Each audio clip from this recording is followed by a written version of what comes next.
ديفيد رقم 20، علي معلول رقم 21، ووسام ابو علي رقم 9.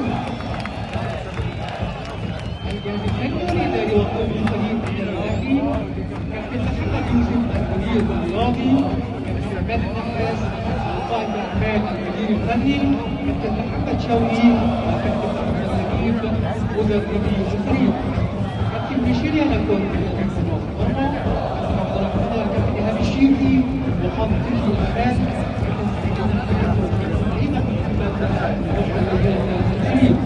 كابتن سمير عدلي، كابتن عبد العزيز مدير الفريق، كابتن عبد الله الحسن اداري، دكتور احمد جمال الله طبيب الفريق، دكتور احمد عصام الطبيعي، دكتور احمد رمضان محمد حسن، محمد عبد الغفار الصديق والتنفيذ.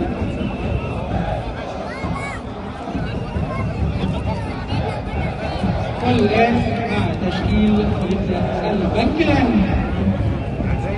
يمثل فريق البنك الأهلي عبد العزيز بلعوطي 27 مرة، خط ظهر نادي البنك الأهلي محمود الجزار رقم 6،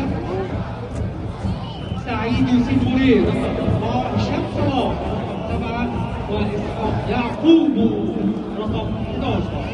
خط وسط فريق نادي البنك الأهلي